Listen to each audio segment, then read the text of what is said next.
Toca Livros e Editora Excelsior apresentam Viagem ao Centro da Terra, de Júlio Verne, narrado por Guilherme Conrad. As runas mencionadas neste audiolivro constam no nosso material de apoio. Prefácio. Ficções científicas têm um maravilhoso hábito de nos levar aos recantos mais distantes do universo, sem que haja necessidade. Não nos entenda mal. Amamos histórias de planetas desconhecidos, civilizações alienígenas e guerras intergalácticas. São narrativas que transportam a outras realidades, geralmente avançadas e profundamente tecnológicas, nossos próprios medos e desejos como seres humanos.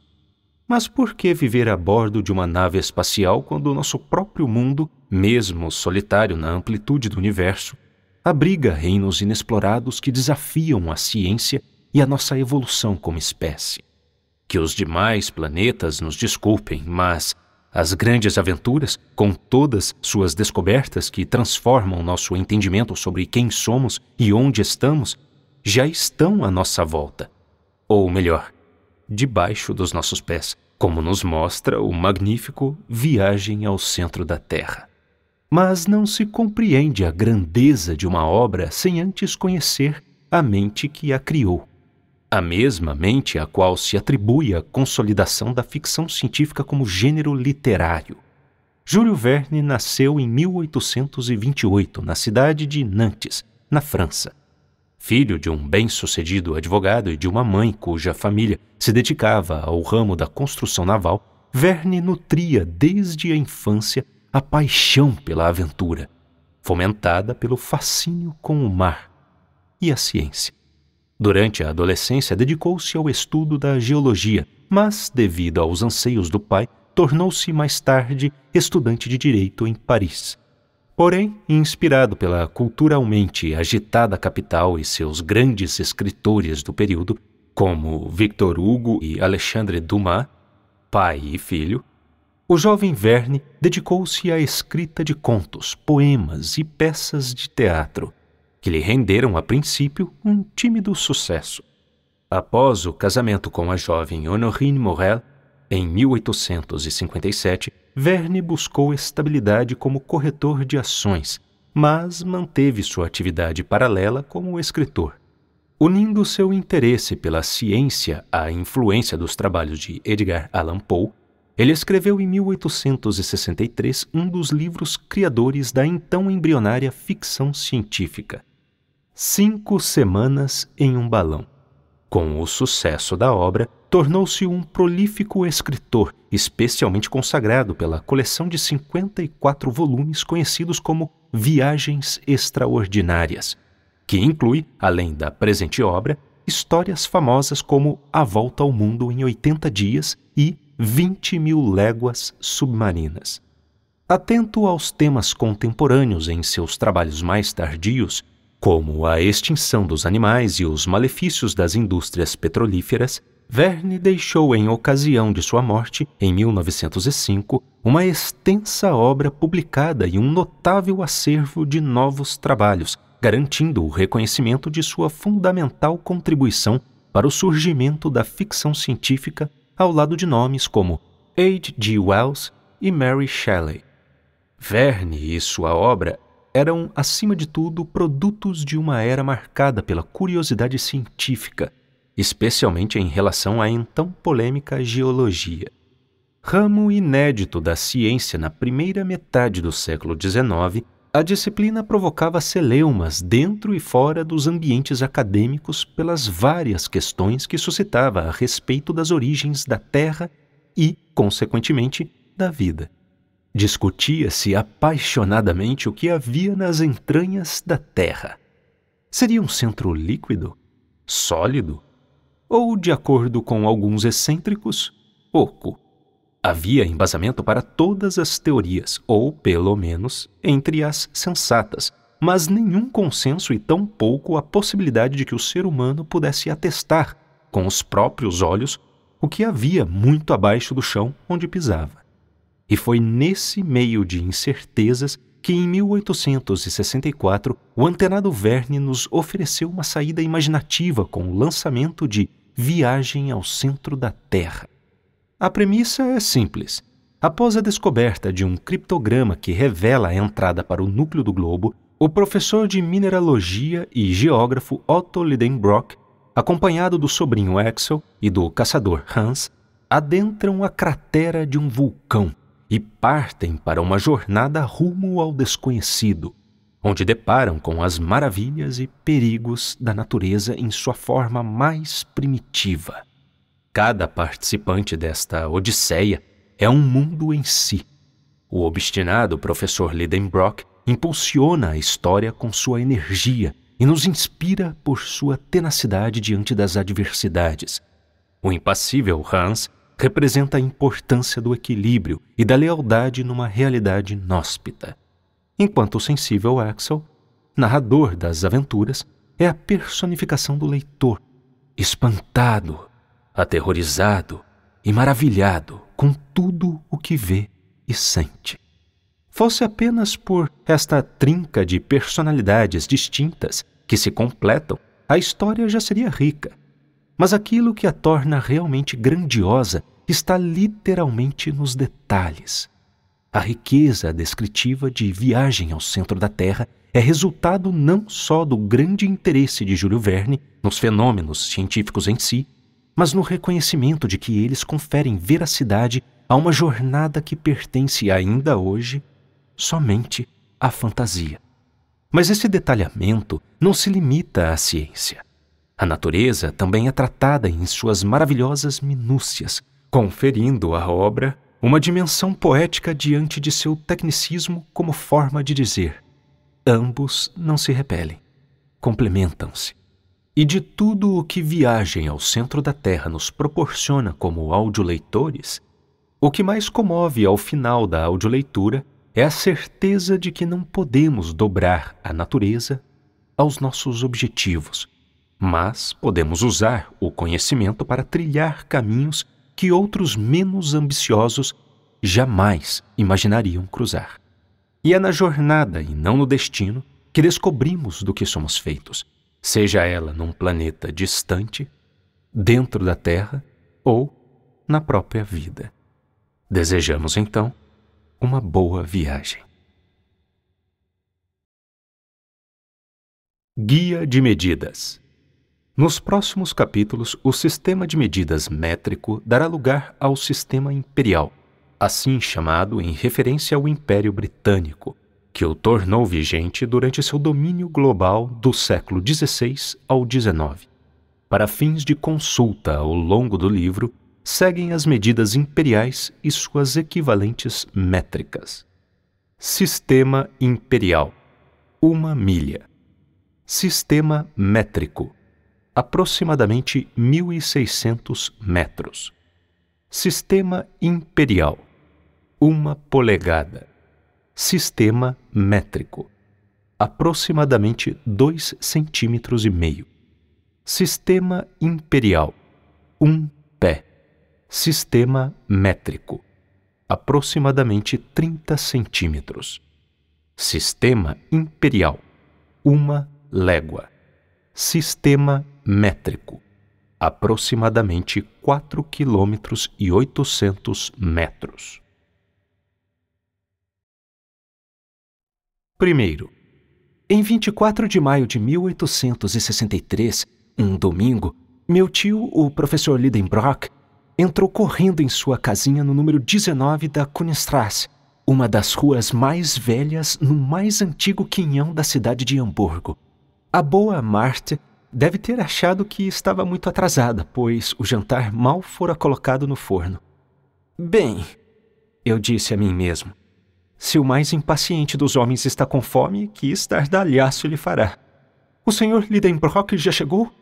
Exclamou a pobre Marthe em estupefação, entreabrindo a porta da sala de jantar.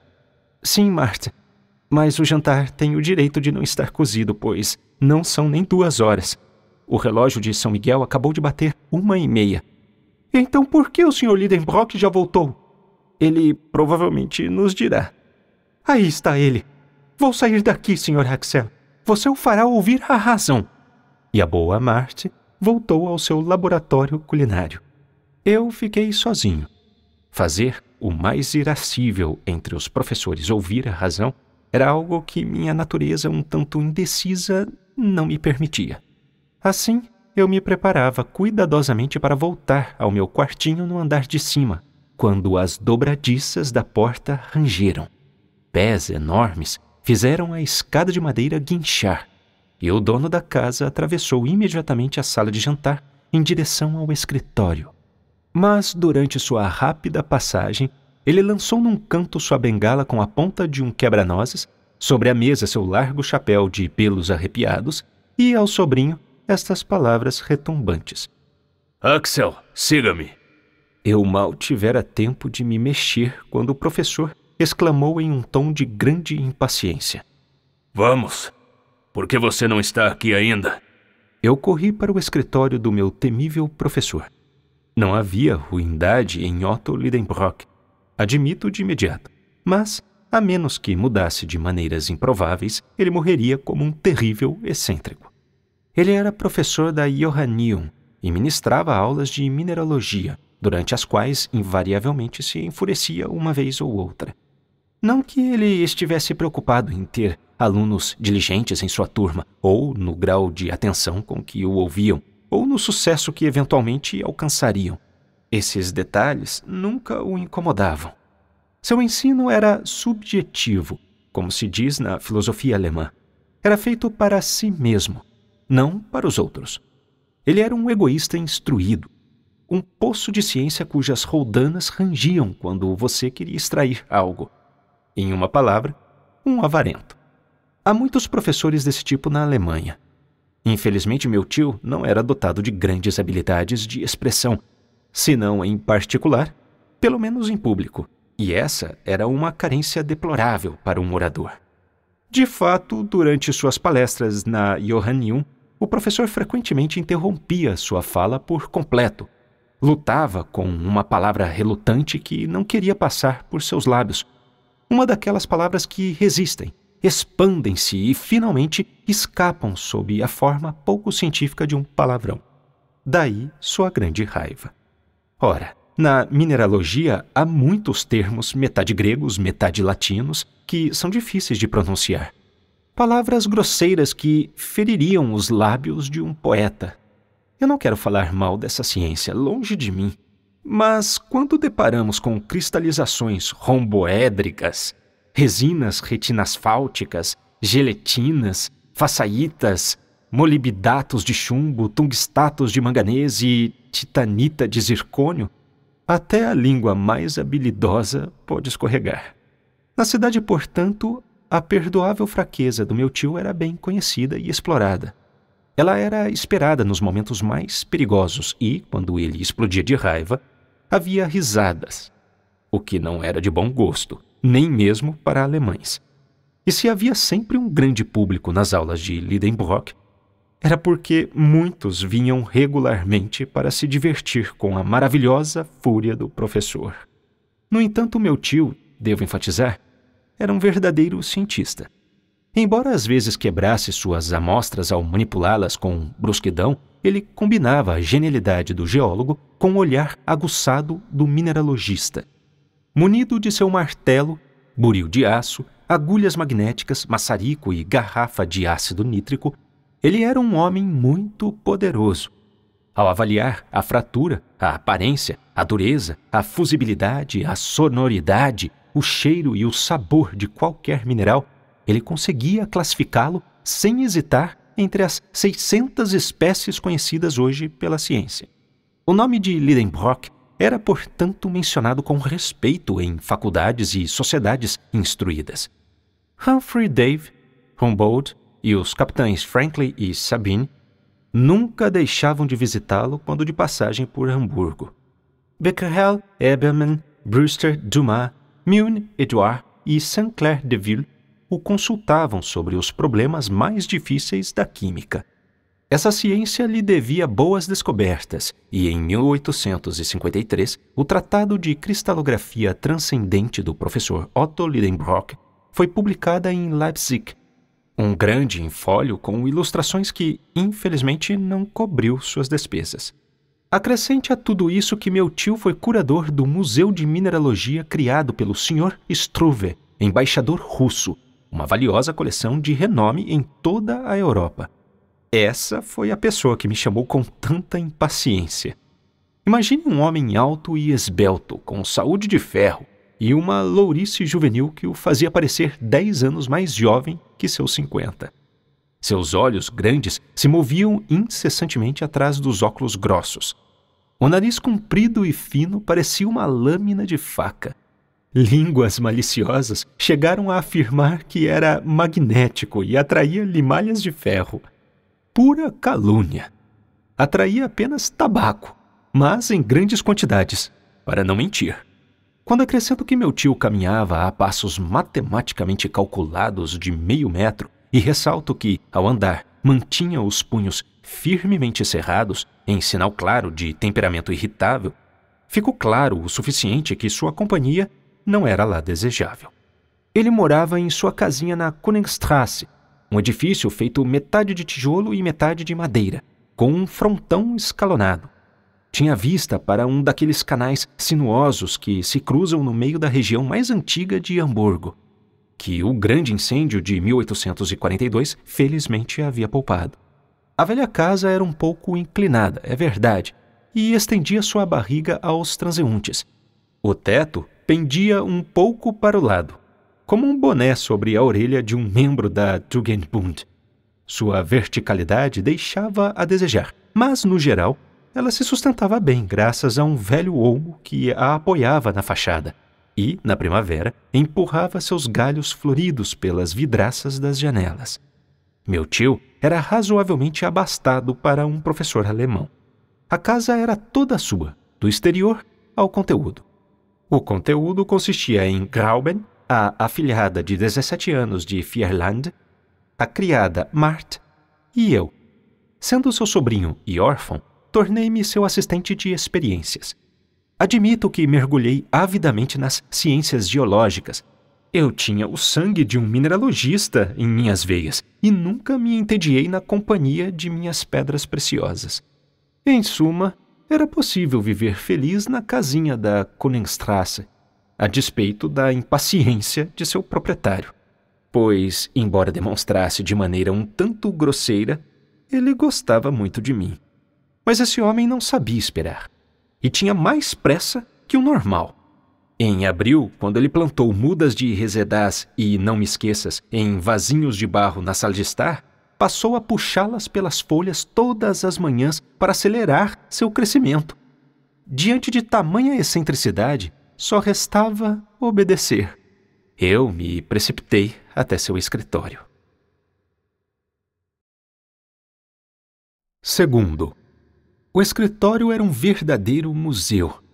Espécimes de tudo o que era conhecido na mineralogia estavam lá rotulados na mais perfeita ordem, de acordo com as grandes divisões dos minerais inflamáveis, metálicos e litoides.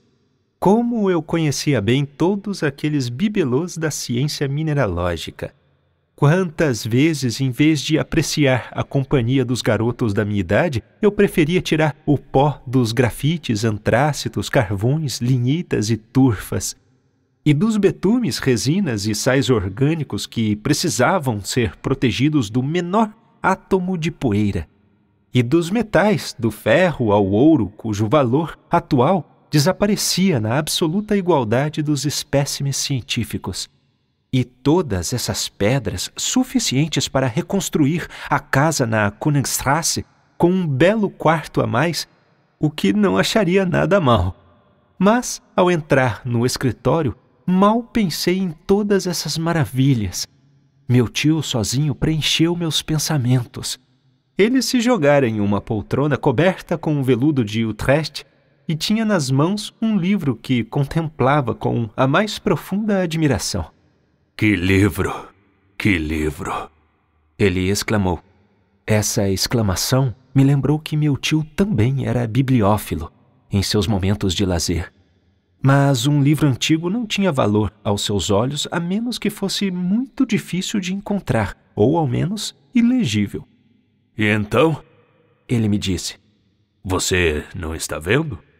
Ora, este é um tesouro inestimável que encontrei pela manhã bisbilhotando a loja do judeu Revelius. Magnífico! Respondi com um entusiasmo forçado. De fato, qual era o motivo de toda essa algazarra diante de um enquarto antigo, aparentemente encadernado em pele de bezerro, um volume amarelado do qual pendia um selo desbotado? No entanto, as interjeições de admiração do professor não tinham fim. Veja. Ele continuou fazendo as perguntas e fornecendo as respostas. Não é uma beleza? Sim, admirável. E que encadernação. Este livro não abre facilmente? Sim, porque permanece aberto em qualquer página. Mas se fecha igualmente bem? Sim, porque a encadernação e as folhas estão alinhadas, todas em linha reta, sem espaços ou separações em lugar algum. E veja esse dorso, que não mostra uma única rachadura mesmo depois de 700 anos. Ah, aqui está uma encadernação da qual Bozerian, Clos e Purgaud teriam orgulho.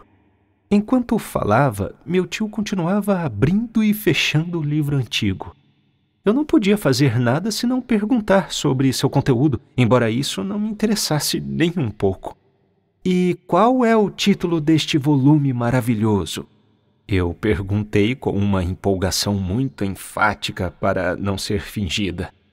Esta obra, respondeu meu tio com um renovado entusiasmo, é o Heimskringla de Snorre Sturluson, o famoso autor islandês do século XII. Esta é a crônica dos príncipes noruegueses que reinaram na Islândia. Sério? Exclamei o melhor que pude. E é claro que se trata de uma tradução para o alemão. O quê? Respondeu o professor bruscamente. Uma tradução? E o que eu faria com uma tradução? Quem se importa com uma tradução? Este é o trabalho original em islandês, aquele idioma magnífico, rico e simples ao mesmo tempo, que permite uma variedade infinita de combinações gramaticais e modificações de palavras. Como o alemão, observei habilmente. Sim, respondeu meu tio encolhendo os ombros. Mas, além disso, o islandês admite 3 gêneros, como o grego, e declinações nos nomes próprios, como o latim. Ah, eu disse com minha indiferença um pouco abalada. E os caracteres são bonitos? Caracteres? O que você quer dizer com caracteres, Axel, seu infeliz? Caracteres. Você acha que isso é um livro impresso? Tolo ignorante. Este é um manuscrito.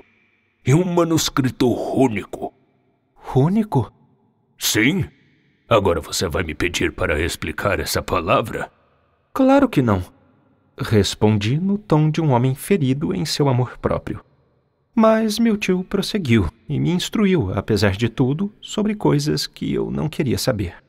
Runas, ele explicou, eram letras usadas na Islândia e, de acordo com a lenda, foram inventadas pelo próprio Odin. Então, olhe para isso, jovem ímpio, e admire as letras criadas pela imaginação de um deus.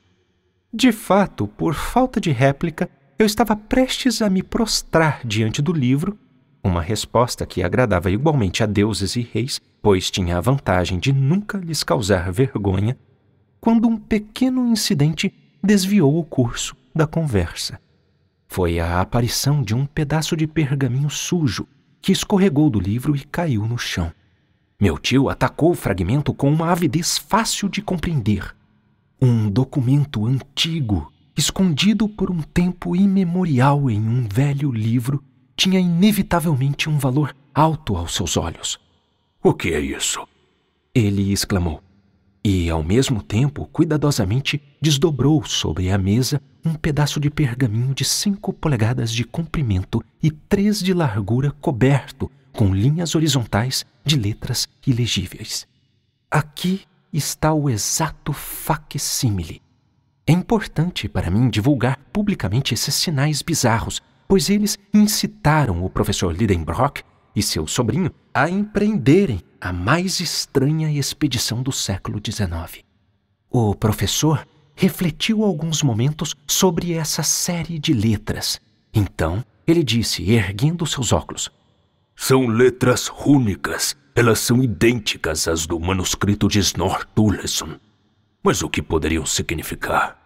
Como as letras rúnicas me pareciam uma invenção dos eruditos para mistificar esse pobre mundo, não lamentava ver que meu tio não as compreendia.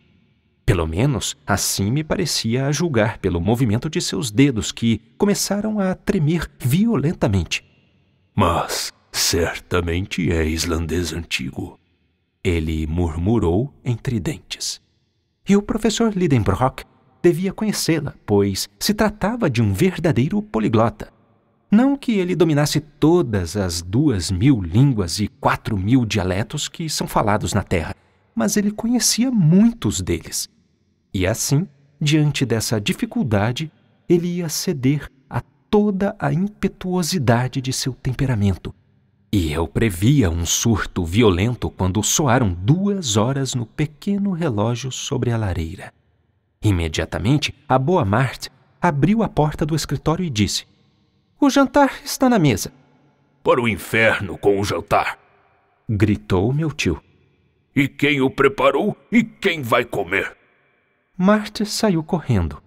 Eu a segui e, mal sabendo como havia chegado lá, me vi sentado no meu lugar habitual na sala de jantar. Esperei alguns instantes. O professor não veio. Esta era, até onde sei, a primeira vez que ele perdia o ritual do jantar. E que jantar era aquele? Sopa de salsa, omelete de presunto temperada com azedinha e noz moscada, filé de vitela com compota de ameixas secas e, para a sobremesa, camarões açucarados, tudo regado por um bom vinho de Moselle. Meu tio ia sacrificar tudo aquilo por um pedaço de papel velho. Bem, como um sobrinho dedicado, considerei meu dever comer por ele e por mim. E foi o que fiz, conscientemente. "Eu nunca vi nada parecido", disse a boa Marte. "O senhor Lidenbrock não está à mesa. Não dá para acreditar. É o presságio de algo grave", respondeu a velha criada, balançando a cabeça. Na minha opinião, aquilo não prenunciava nada, exceto uma cena terrível assim que meu tio encontrasse o jantar devorado. Eu estava no meu último camarão quando uma voz retumbante me afastou dos prazeres da sobremesa. Com um salto, saí da sala de jantar direto para o escritório. Terceiro. É evidentemente rúnico, disse o professor, franzindo as sobrancelhas. Mas há um segredo aqui, e eu vou descobri-lo, senão... Um gesto violento interrompeu seu raciocínio. Sente-se ali. E acrescentou, apontando a mesa com o punho. E escreva. Em um instante eu estava pronto. Agora eu ditarei para você as letras de nosso alfabeto que correspondem a cada uma dessas letras islandesas. Veremos o que acontece. Mas, por São Miguel, tome cuidado para não cometer erros. O ditado começou. Eu fiz o meu melhor. Uma a uma, as letras foram soletradas e resultaram na sequência ininteligível das seguintes palavras: MM.RNLLS, ESREUEL, SEECJDE, SGTSSMF, UNTEIEF, NIEDRKE, KT,SAMN, ATRATES, SAODRRN, EMTNAEL, NUAECT, RRILSA, ATVAAR, NSCRC, IEAABR, SCCDRMI-EEUTULY. Quando esse trabalho foi concluído, meu tio rapidamente pegou o papel em que eu estava escrevendo e o examinou com atenção por um longo tempo. O que isso significa? Ele repetia mecanicamente. Juro que não poderia explicar. De qualquer modo, ele não estava me questionando e continuou a falar consigo mesmo. Isso é o que chamamos de criptograma. Ele disse. Onde o significado está oculto sob letras intencionalmente embaralhadas, que, na ordem correta, resultariam em uma frase inteligível. Quando penso que pode haver aqui uma explicação ou pista para uma grande descoberta... Ao meu ver, não havia absolutamente nada ali. Mas é claro que tomei o cuidado de não revelar minha opinião. Então, o professor pegou o livro e o pergaminho, comparando-os. Esses dois escritos não são da mesma mão, disse ele. O criptograma é posterior ao livro, e vejo aqui uma prova irrefutável. A primeira letra é um M duplo, letra que não poderia ser encontrada no livro de Turleson, pois foi adicionada ao alfabeto islandês no século XIV. Portanto, há pelo menos 200 anos entre o manuscrito e o documento. Admito que isso me pareceu bastante lógico. Portanto, sou levado a acreditar, continuou meu tio, que um dos proprietários deste livro escreveu estas letras misteriosas. Mas quem diabo era esse dono? Não teria colocado seu nome em algum lugar do manuscrito? Meu tio ergueu os óculos, pegou uma lupa potente e examinou cuidadosamente as primeiras páginas do livro. No verso da segunda, a de anterosto, ele descobriu uma espécie de borrão que parecia uma mancha de tinta. Mas, olhando bem de perto, era possível distinguir algumas letras parcialmente apagadas. Meu tio percebeu ser um ponto interessante. Concentrou-se na mancha e, com a ajuda de sua grande lupa, acabou identificando os seguintes símbolos. Letras rúnicas que ele leu sem hesitar. Arne Saknussemm! Ele exclamou em tom de triunfo. Esse sim é um nome, e um nome islandês ainda por cima, de um estudioso do século XVI, um famoso alquimista. Eu olhava para o meu tio com uma certa admiração. Aqueles alquimistas, ele recomeçou. Avicenna, Bacon, Lúlio, Paracelso eram os verdadeiros e únicos estudiosos de seu tempo. Eles fizeram descobertas que ainda nos surpreendem. Por que Saknussemm não ocultaria uma invenção surpreendente neste criptograma incompreensível? Só pode ser isso. É isso. A imaginação do professor inflamava-se com essa hipótese. Sem dúvida, atrevi-me a responder. Mas que interesse esse acadêmico teria em esconder uma descoberta maravilhosa dessa maneira? Por quê? Por quê? E eu sei. Galileu não fez o mesmo com Saturno. Além do mais, logo saberemos. Vou descobrir o segredo deste documento e não vou dormir ou comer até lá. Ah, pensei. Nem você, Axel. Ele acrescentou. Diabo, eu disse a mim mesmo. Ainda bem que jantei por 2. Antes de mais nada, disse meu tio, precisamos descobrir a chave dessa cifra. Isso não deve ser muito difícil. Ao ouvir essas palavras, levantei rapidamente a cabeça. Meu tio continuou seu solilóquio. Nada mais fácil. Há 132 letras neste documento, 77 consoantes e 55 vogais. Ora, as palavras das línguas meridionais correspondem aproximadamente a essa proporção, enquanto as línguas do norte são infinitamente mais ricas em consoantes. Portanto, este deve ser um idioma do sul. Suas conclusões eram muito precisas. Mas que idioma é esse? Eu esperava a resposta de um cientista, mas me vi diante de um profundo analista. Este Saknussemm, continuou ele, era um homem educado. Ora, se ele não escreveu em sua própria língua materna, deve ter priorizado o idioma usado pelas mentes cultas do século XVI. Isto é, o latim. Se estiver enganado, posso tentar espanhol, francês, italiano, grego ou hebraico. Mas os estudiosos do século XVI geralmente escreviam em latim. Portanto, tenho o direito de declarar a priori, isso é latim. Dei um pulo na cadeira. Minhas memórias latinistas rebelaram-se contra a pretensão de que essa série de palavras barrocas pudessem pertencer à doce língua de Virgílio. Sim, é latim, continuou meu tio. Mas latim embaralhado. Ainda bem, pensei. Se você puder decifrá-lo, meu tio, é porque é mesmo um homem inteligente.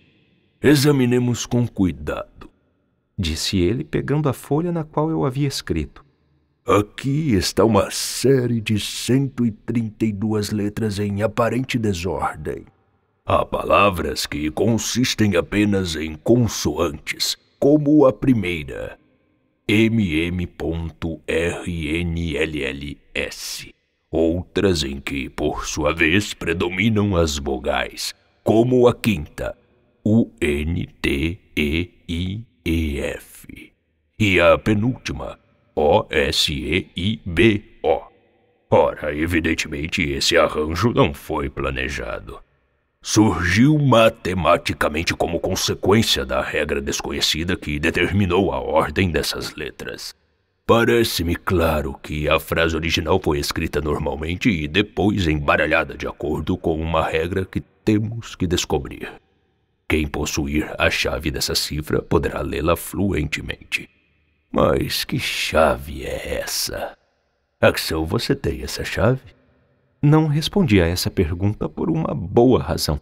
Meus olhos se detinham em uma imagem encantadora na parede, um retrato de Grauben. A pupila de meu tio encontrava-se então em Altona, na casa de parentes, e sua ausência me deixava muito triste porque, posso agora confessar, a linda virlandesa e o sobrinho do professor se amavam com toda a paciência e tranquilidade alemãs. Ficamos noivos sem o consentimento do meu tio, que era geólogo demais para entender tais sentimentos. Grauben era uma loira encantadora de olhos azuis, temperamento um tanto grave e caráter um tanto sério, mas nem por isso me amava menos. Quanto a mim, eu a adorava, se é que existe tal verbo na língua tedesca. Assim, a imagem da minha linda garota de Virland instantaneamente me tirou do mundo das realidades e lançou ao das quimeras e lembranças. Revia a fiel companheira de meus trabalhos e lazeres. Todo dia ela me ajudava a colocar as pedras preciosas do meu tio em ordem e as rotulava comigo. A senhorita Grauben era uma mineralogista muito talentosa. Ela poderia ensinar algumas coisas a um acadêmico. Ela gostava de investigar questões científicas obscuras. Quantas horas doces passamos estudando juntos! E quanta inveja senti daquelas pedras insensíveis que ela segurava com suas mãos encantadoras. Então, quando chegavam as nossas horas de lazer, costumávamos sair juntos. Andávamos pelas alamedas do Alster e subíamos juntos até o velho moinho de vento alcatroado que parecia tão bonito à beira do lago. No caminho, conversávamos de mãos dadas. Eu dizia coisas que a faziam rir com gosto. Chegávamos às margens do Elba e, depois de nos despedirmos dos cisnes que nadavam entre os grandes nenúfares brancos, voltávamos ao cais pelo barco a vapor. Estava nesse ponto do meu devaneio quando meu tio, batendo com o punho na mesa, me trouxe violentamente de volta à realidade. Vejamos, disse ele. Creio que a primeira ideia que vem à mente para embaralhar as letras de uma frase é escrever as palavras verticalmente em vez de horizontalmente. De fato, pensei. Agora precisamos saber qual seria o resultado. Axel, escreva qualquer frase neste pedaço de papel, mas, em vez de organizar as letras uma após a outra, coloque-as sucessivamente em colunas verticais, em grupos de 5 ou 6. Entendi sua intenção e imediatamente escrevi de cima para baixo. E-U-T-E-A-M, O-M-U-I-T-O, M-I-N-H-A-A, M-A-V-E-L-A, R-A-U-B-E-G-N. Muito bem. Disse o professor sem ter lido. Agora escreva essas palavras de forma horizontal. Eu obedeci, obtendo a seguinte frase: E-O-M-I-A-A-T-U-N-V-U-E-I-H-E-B-A-T-A-L-E-M-O, Perfeito. disse meu tio, arrancando o papel das minhas mãos. Já se assemelha ao documento antigo. Vogais e consoantes estão na mesma desordem. Há até uma letra maiúscula e uma vírgula no meio das palavras, como no pergaminho de Saknussemm. Não pude deixar de achar essas observações muito engenhosas. Agora, disse meu tio, olhando diretamente para mim. Para ler a frase que você acabou de escrever e que desconheço, tudo o que preciso fazer é pegar a primeira letra de cada palavra, depois a segunda, a terceira e assim por diante. E, para sua surpresa, e especialmente a minha, meu tio leu. Eu te amo muito, minha amável Grauben. O quê? Disse o professor. Sim, sem me dar conta, como um amante desastrado, escrevi essa frase comprometedora. Ah, você ama Grauben. Disse num tom de tutor. Sim, não. Eu gaguejei. Ah, você ama Grauben. Repetiu mecanicamente. Bem, vamos aplicar o método ao documento em questão. Meu tio, voltando à sua contemplação absorta, já se esquecia das minhas palavras descuidadas. Digo descuidadas porque a mente do erudito não conseguia entender os assuntos do coração. Felizmente, porém, o interesse pelo documento venceu. No momento de sua experiência capital, os olhos do professor Lindenbrock brilharam através de seus óculos. Seus dedos tremiam quando ele pegou novamente o pergaminho. Estava seriamente comovido. Por fim, tossiu alto e, com uma voz grave, soletrou a primeira letra e depois a segunda de cada palavra, uma após a outra, ditando-me a seguinte sequência: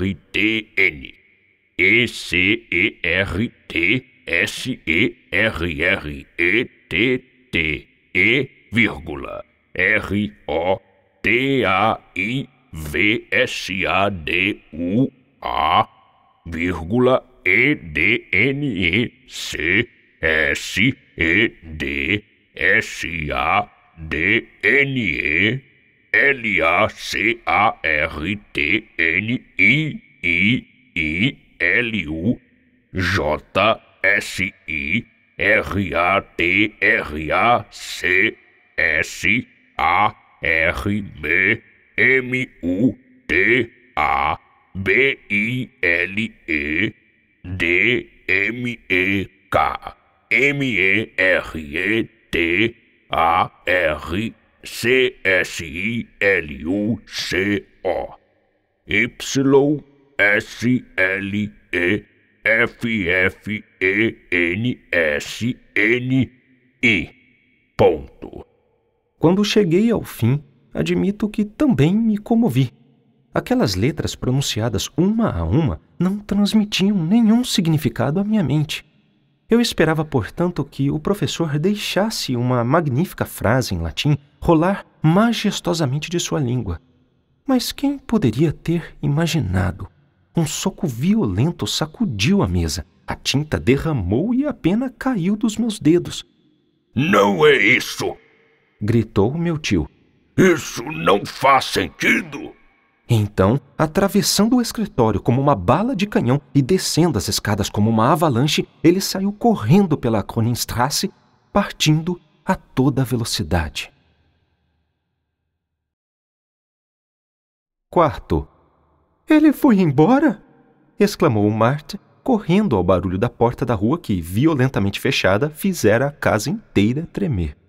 Sim, respondi. Desapareceu completamente. Bem, e quanto ao jantar? Perguntou a velha criada. Ele não vai comer. E a ceia? Ele não vai comer. O quê? Exclamou Marthe, entrelaçando as mãos. Não, boa Marthe. Ele não vai mais comer, nem ninguém nesta casa.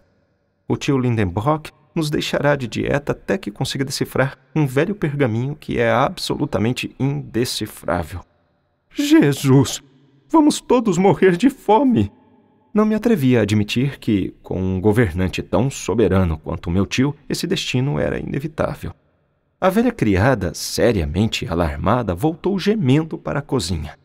Quando fiquei sozinho, pensei em contar tudo a Grauben. Mas como sair de casa? O professor podia retornar a qualquer momento. E se ele me chamasse? E se quisesse recomeçar o trabalho de decifração que, mesmo ao velho Édipo, seria proposto em vão? E se eu não atendesse ao seu chamado, o que aconteceria? O mais sensato era permanecer onde eu estava. Um mineralogista de Besançon acabara de nos enviar uma coleção de geodos siliciosos que eu devia classificar. Então, comecei a trabalhar.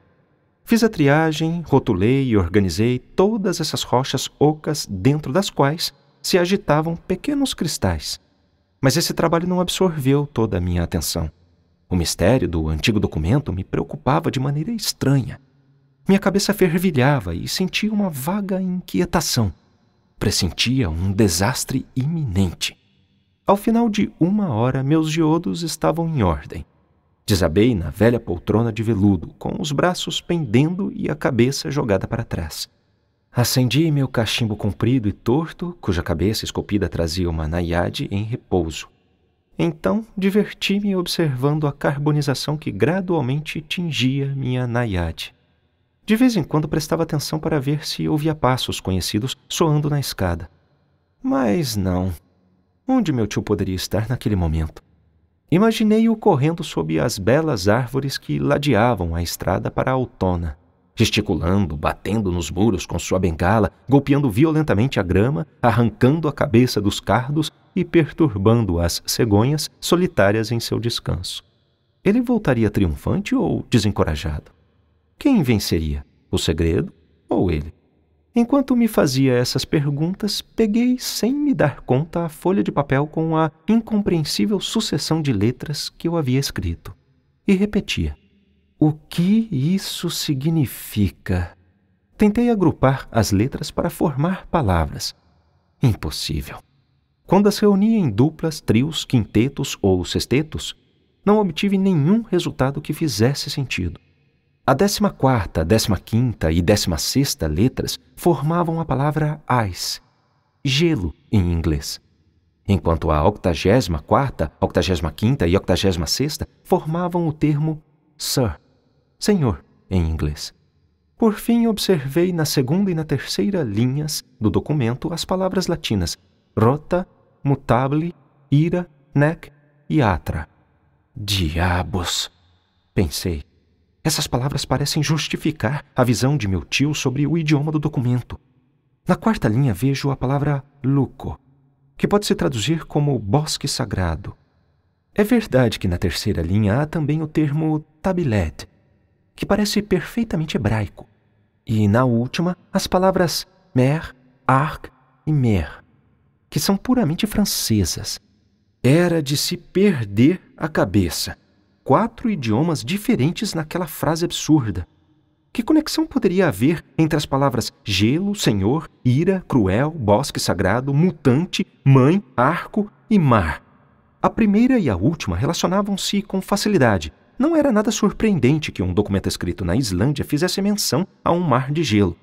Mas daí a entender o restante do criptograma era outra coisa.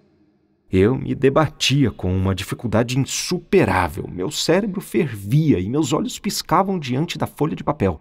Suas 132 letras flutuavam ao meu redor como aquelas lágrimas prateadas que surgem no ar quando o sangue sobe depressa à cabeça. Eu estava nas garras de uma espécie de alucinação, sufocava e precisava de ar. Mecanicamente, abanei-me com o pedaço de papel, fazendo sua frente e verso se alternarem diante dos meus olhos. Qual não foi a minha surpresa quando, em uma dessas idas e vindas, no momento em que o verso estava virado para mim, discerni palavras perfeitamente legíveis em latim, tais como craterem e terrestre. De repente, uma luz clareou minha mente. Aqueles indícios me deram o primeiro vislumbre da verdade. Eu havia descoberto a chave do enigma. Para ler o documento não era sequer necessário virar a folha. Não! Tal como havia sido ditado para mim, podia ser escrito com fluência. Todas as engenhosas combinações do professor se realizavam ali. Ele estava certo quanto ao arranjo das letras e ao idioma. Por muito pouco, ele poderia ter lido o documento em latim de ponta a ponta. E esse muito pouco, o acaso acabara de me dar. Você pode imaginar minha emoção. Meus olhos turvaram-se, eu mal podia enxergar. Abri a folha de papel sobre a mesa. Eu só precisava olhá-la para me tornar o dono do segredo. Por fim, me acalmei. Forcei-me a andar 2 vezes pela sala em silêncio para tranquilizar meus nervos. E então me afundei novamente na enorme poltrona. Leiamos então, exclamei depois de encher meus pulmões de ar. Inclinei-me sobre a mesa. Coloquei meu dedo por baixo de cada letra e, sem uma pausa ou momento de hesitação, li a frase inteira em voz alta. Mas que espanto, que terror tomou conta de mim. Senti como se tivesse sido atingido por um golpe súbito. Não! O que eu li realmente aconteceu. Um homem mortal tivera a audácia de penetrar. Ah! Exclamei, dando um salto. Mas não! Não! Meu tio não saberá disso. Ele não pode ter conhecimento de semelhante viagem. Desejaria empreendê-la. Nada poderia detê-lo. Um geólogo tão destemido. Ele iria, apesar de tudo e de todos, e me levaria com ele. E nunca mais voltaríamos. Nunca. Nunca. Eu estava em um estado de superexcitação difícil de descrever. Não. Não. Não pode ser. Declarei vigorosamente. Eu não permitirei que essa ideia chegue à mente do meu tirano. Se ele virar este documento repetidas vezes, poderá encontrar a chave. Devo destruí-lo. Ainda havia um pouco de fogo na lareira. Peguei não apenas o papel, mas também o pergaminho de Saknussemm. Com a mão febril. Estava prestes a jogar tudo no carvão e aniquilar esse segredo perigoso quando a porta do escritório se abriu. Meu tio apareceu.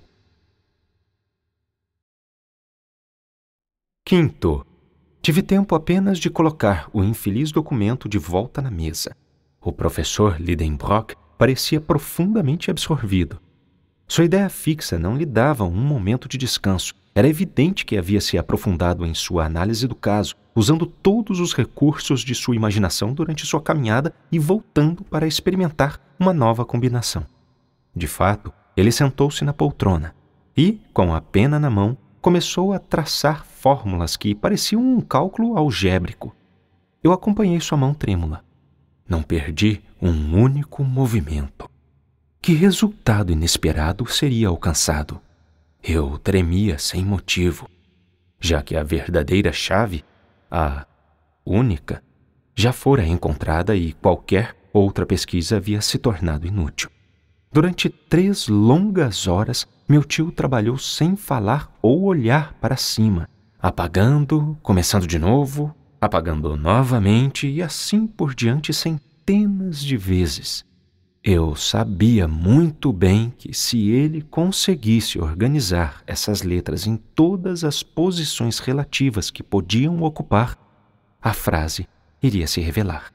Mas eu também sabia que apenas 20 letras eram suficientes para formar 2 quintilhões, 432 quatrilhões, 902 trilhões, 8 bilhões, 176 milhões, 640 mil combinações. Ora, havia 132 letras nessa frase, e com 132 letras obtinha-se um número de sentenças diferentes composto de ao menos 133 algarismos. Esperamos que você tenha gostado desta prévia. Para continuar ouvindo este audiolivro no Google Play Livros, use o link na descrição do vídeo.